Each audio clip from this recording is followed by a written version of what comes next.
पर मन ही नहीं, बुद्धि भी मलयुक्त हो गई। बुद्धि का मलयुक्त होना क्या और बुद्धि का मल कैसे दूर? और बुद्धि का मल है ममता।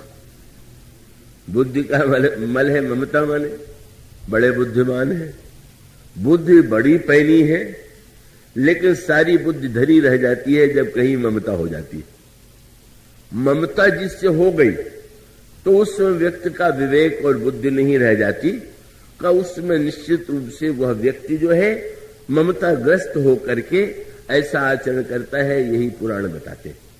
और इस संदर्भ में बुद्धि की मलिनता का दृष्टांत क्या है? कैकेयी जी का चरित्र, महाभारत में गांधारी का चरित्र। कैकेयी जी परम पतिव्रता, महाभारत काल में गांधारी परम पतिव्रता, दोनों बड़ी बुद्धिमती। लेकिन गोस्वामी जी ने जो बात कही, बहुत सुंदर बात गोस्वामी जी ने कहा। कई लोग तो कैकेयी जी की प्रशंसा का गीत गाते थकते नहीं है। मैं नहीं गा पाता क्योंकि मुझे तो तुलसीदास जी की सीमाओं में रहना पड़ता है। गोस्वामी जी ने जैसा उन्हें बताया, गोस्वामी जी ने एक बहुत सुंदर काव्य प्रस्तुत किया कैकेयी के विषय में। मैं आशा करता हूं कि आप उसे देखेंगे, बुद्धि की मलिनता कैसे होती है। तो गोस्वामी जी ने कहा कि जैसे सुना कि कोई पर्व होने वाला है और इसमें स्नान करने से बड़ा फल मिलेगा।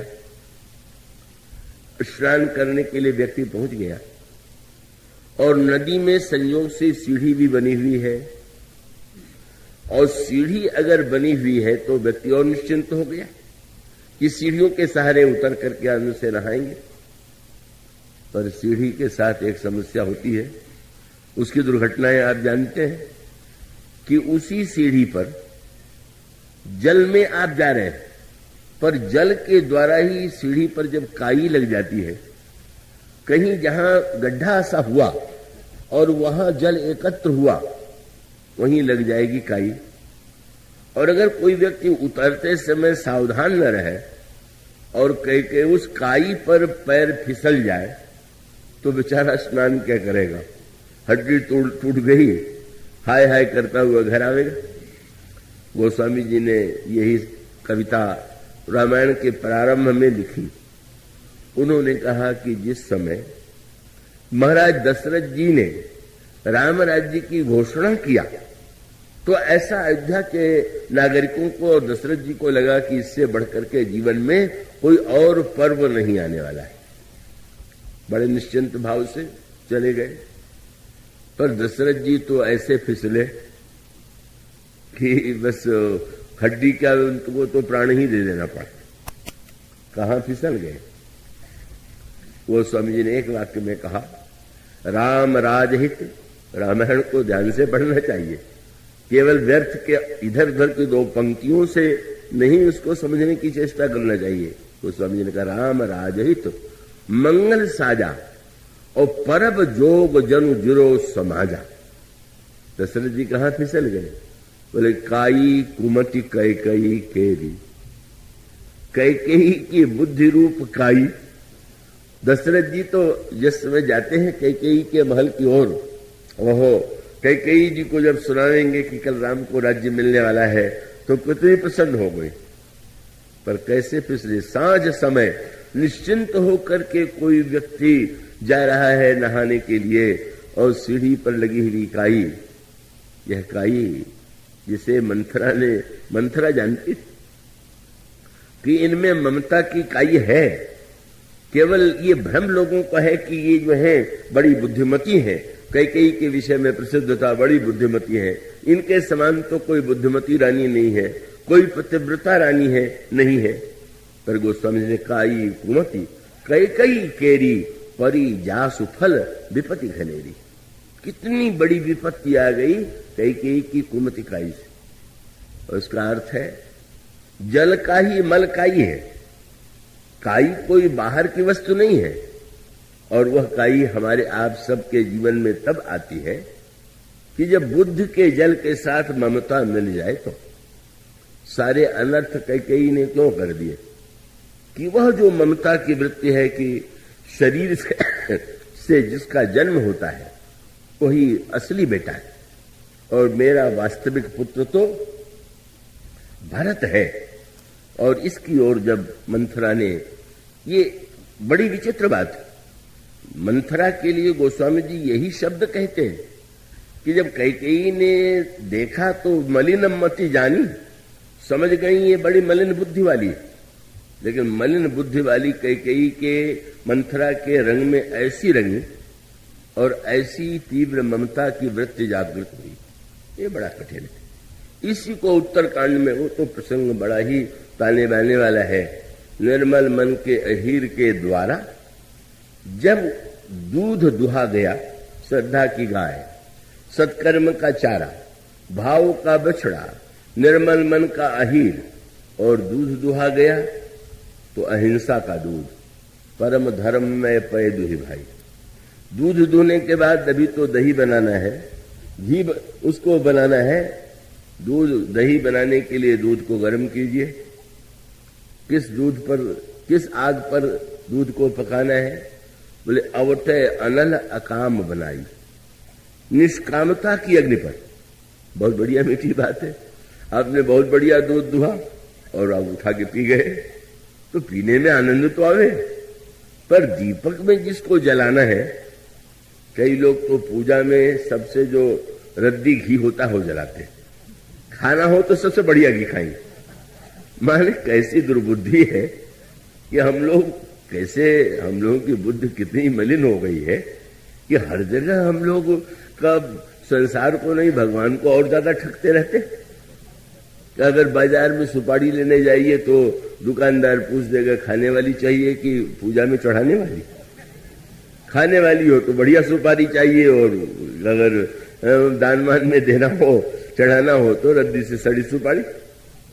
तो घी के विषय में तो कल्पना व्यक्त नहीं करता। एक तो घी जलाना, और वो शुद्ध घी जलाना, वो तो यही सोचता है भाई शुद्ध घी तो हम अपनी दाल वाल में डालेंगे, अब ये इसके दिए ही तो जलना है।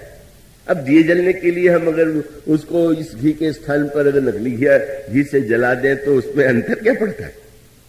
तो अंतर तो मानो गोस्वामी जी ने कहा कि भाई अहिंसा का दूध दोहने के बाद उसको पी मत जाइए, का उसके स्थान पर निष्कामता की अग्नि पर पकाइए। इसका अभिप्राय साधना के साथ साथ निष्कामता लाइए। कामना माने दूध पी लिया, निष्कामता माने इतनी साधना के बाद भी कोई कामना नहीं। तो दूध पका दिया गया, पक तो गया पर गर्म हो गया। तो अब गाय के दूध के में दही बनाने के लिए गर्म भी करना आवश्यक है, पर थोड़ा उसको ठंडा भी करना है। तो उन्होंने कहा जरा इसको ठंडा कीजिए। क्या? बोले तोष मरुत तब क्षमा जुड़ावे। संतोष की वायु से क्षमा की शीतलता ले आकर के, मान लीजिए आप बड़े निष्काम हैं और कोई कह दे बड़े बगला भगत है, बड़ा पाखंडी है, गर्म हो गए, गर्म मत होइए, क्षमा कर दीजिए। और तब धृत सम जामन देई जमावे। अब वो स्वामी जी कहते क्या? बोले इतने के बाद अब वो जब दूध धृति का जामन दे करके, मैं एक एक शब्द की व्याख्या करूं तो वो तो 7 दिनों के लिए एक शब्द ही बहुत है। धृति क्या है? धृति का जामन दीजिए जिससे दूध दही के रूप में परिणत हो जाए।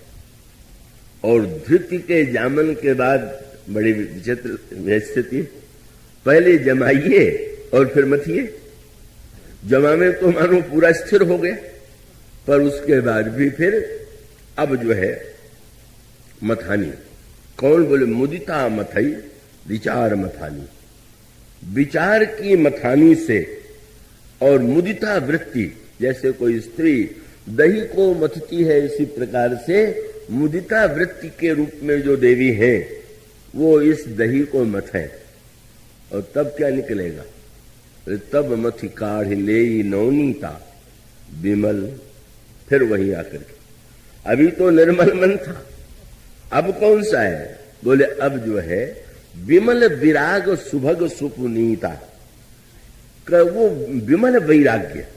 केवल मन की निर्मलता से काम नहीं चलेगा।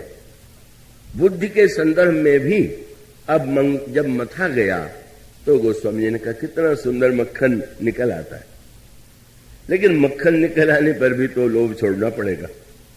मक्खन खाने में बड़ा स्वादिष्ट है, लेकिन अगर दीपक में जलाना है तो अब उसको गोस्वामी जी ने कहा इतनी साधना के बाद बुद्धि में वैराग्य का उदय होता है, और वो वैराग्य जो है सांसारिक वासनाओं का राग मिट गया तो ही तब अब क्या करना है।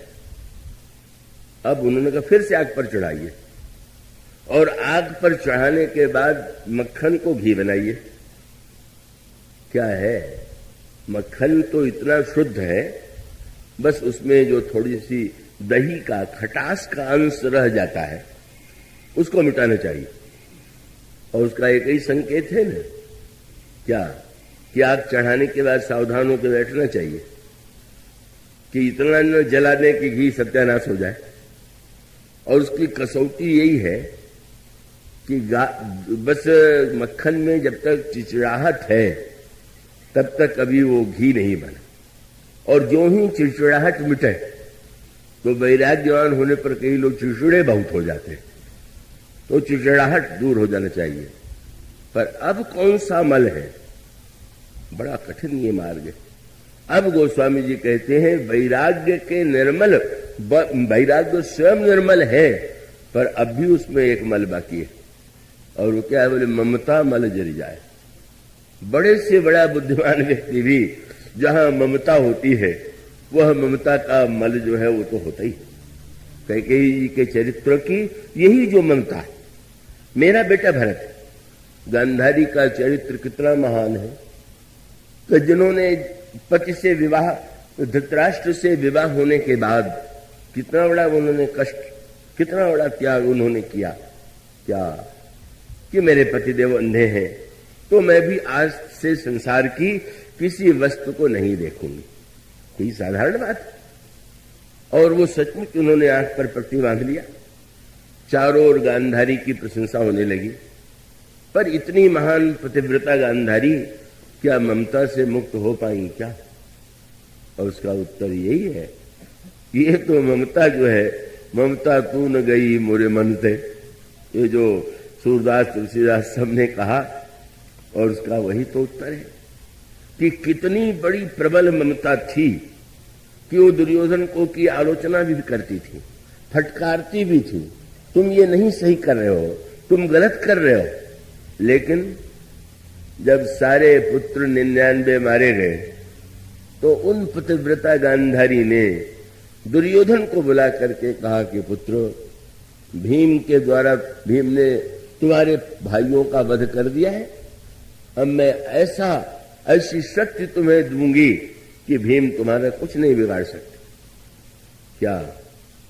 तो यही कहा कि बस तुम वस्त्र उतार करके, आज तक मैंने अपने नेत्र से पट्टी नहीं उठाई है, मैं पतिव्रता हूं, और तुम नग्न होकर मेरे सामने आ जाओ, मैं नेत्र की पट्टी खोल करके तुम्हें देखूंगी और तुम्हारा शरीर वज्र का हो जाएगा। भीम में क्या किसी में शक्ति नहीं है कि तुम्हें मार सके।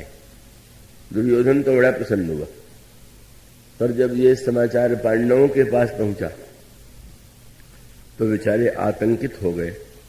पतिव्रता गांधारी ने जब व्रत ले लिया तो अब क्या होगा? बस कठिनाई, समस्या यही थी, दुर्योधन का गणित यही था कि उनका सेनापति धृष्टद्युम्न है जो मारा जाने वाला है, और हमारे सेनापति भीष्म है जिनको वरदान है कि बिना इच्छा के नहीं मरेंगे, तो हमारा सेनापति न मरने वाला और उनका मारा जाने वाला, तो मैं जीतूंगा कि पांडव जीतेंगे। बेचारे दुर्योधन को ये पता ही नहीं था कि भीष्म को इच्छा मृत्यु का वरदान तो था, लेकिन इच्छा कराने वाला तो उधर खड़ा था।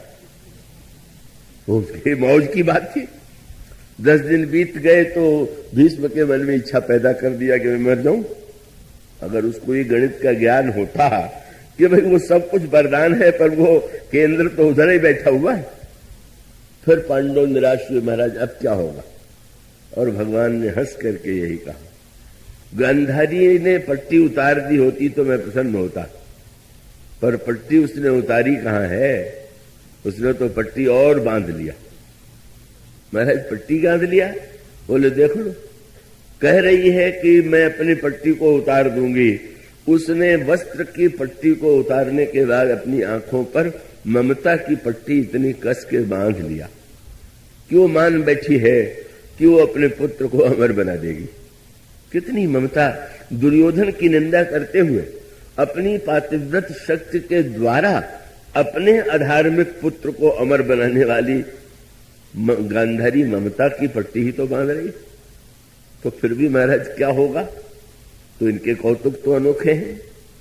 दुर्योधन ने तुरंत सेवकों को आज्ञा दिया, मेरे महल से मां के स्थान तक सारी खिड़की विड़की बंद कर दी जाए, कोई न रहे, पर्दे डाल दिए जाएं, और वस्त्र उतार दिए। और वस्त्र उतारने के बाद जब वो गांधारी के महल की ओर जा रहा था तो श्याम सुंदर सामने दिखाई दे गए। उनको तो मुझे कहीं भी प्रकट होना था। और जैसे ही भगवान कृष्ण को देखा वो इतना लज्जित हुआ कि तुरंत बैठ गया। तो भगवान कृष्ण ने हंस के पूछा, अरे ये क्या?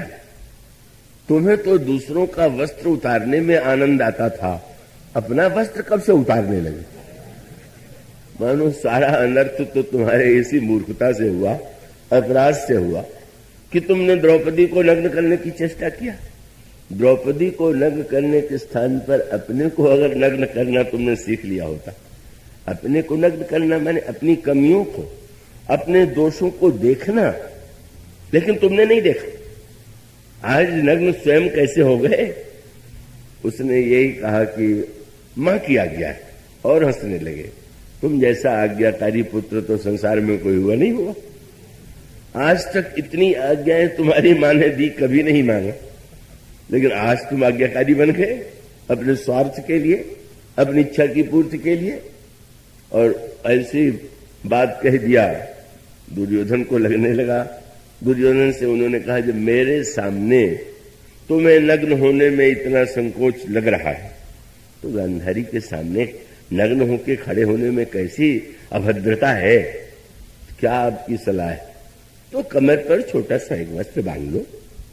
और कटी पर उस बेचारे ने कोई छोटा सा वस्त्र लपेट लिया, गांधारी के सामने पहुंच गया। गांधारी ने कहा, पुत्र आ गए? आ गया मां। और उसने पट्टी उतारी, और उतारने के बाद सारा शरीर वज्र का हो गया, पर कमर पर कपड़ा लिपटा हुआ था, वो भाग वज्र का नहीं हुआ। एक सज्जन ने मुझसे पूछा, जब पतिव्रता की आंख में इतनी शक्ति थी कि वो शरीर वज्र बना दे, कि पतले से कपड़े के भेद करके वो कमर कोमर नहीं बना पाई?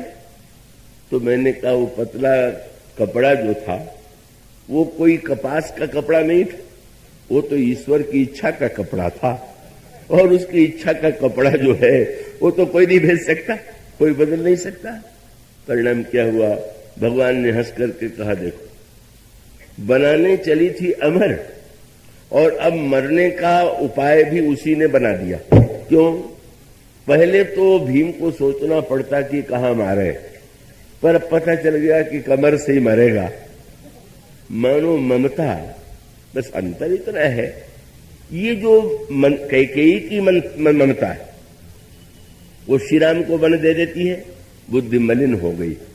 इसीलिए गोस्वामी जी ने कहा, कौन कुसंगति पाई न साई, रहे न नीच मते चतुराई। जब मनुष्य कुसंग करता है तब उसकी बुद्धि मलिन हो जाती है, ममता उसके जीवन में चैतन्य हो जाती है। बस अंतर इतना था कि गांधारी का पुत्र दुर्योधन है और कैकेयी के पुत्र श्री भरत जी महाराज। तो श्री भरत जी महाराज ने आते ही कैकेयी के लिए इतने कठोर शब्दों का प्रयोग किया कि कई लोग आज भी पढ़ करके कहते हैं कि एक मां ने के प्रति पुत्र को उन शब्दों का प्रयोग करना चाहिए क्या जो भरत ने किए। क्या जब उन्होंने सुना कि मुझे राज्य देने के लिए महारानी कैकेयी ने इतना अनर्थ किया, तो उन्होंने यही कहा, जब तय कुमति वही मोती। तुम मति थी और कुमति तुम्हारी हो गई। जब तक कुमति कुमति जे ठहू, खंड खंड हो हृदय न गयऊ, बर मांगत मन भई नहीं पीरा, गरिन जीह मुंह परेऊ न कीरा। इन शब्दों में जब भर्त्सना की, कई लोगों ने कहा कि इतने कठोर शब्दों में भरत जी ने फटकारा। मैं तो यही कहूंगा कि अगर सीढ़ी पर काई लग जाए तो उसको तो रगड़ के ही साफ किया जा सकता है, कोमल हाथों से थोड़ी सी साफ होता है। भरत जी ने तो अपने शब्दों के द्वारा उस कैकेयी की ममता को काई को ऐसा रगड़ दिया कि फिर तो कैकेयी की ममता, मानो उनको लगने लगा कि इस पुत्र के लिए ही मैंने इतना अनर्थ किया और आज ये शब्द सुनने को मिला। मानो इसका अभिप्राय है मन की का मल है वासना और बुद्धि का मल है ममता का, इसको दूर करने के से इसको दूर करते हैं भरत जैसे संत। और भरत जी के लिए तो गोस्वामी जी जो रामायण में शब्द आता है वो विमल विमल विमल, यही शब्द बार बार गोस्वामी जी ने श्री भरत के हृदय की तुलना नखत भरत ही विमल आकाशा। श्री भरत जब चित्रकूट में, जब अयोध्या में नंदग्राम में रहते हैं तो उनके हृदय की तुलना गोस्वामी जी ने किया शरद ऋतु के आकाश से। और वहां पर जो वर्णन है भरत जी का निर्मल हृदय, वही मानो आकाश है। और जैसे आकाश में तारे होते हैं, इसी प्रकार से जप तप व्रत नियम ये जो है वो तारे हैं। और का उसमें चंद्रमा कौन है? बोले राम प्रेम विदु अचल अदोष, भगवान राम के प्रेम का चंद्रमा है। सत्कर्म और तपस्या के साधना के तारे उदित हो रहे हैं।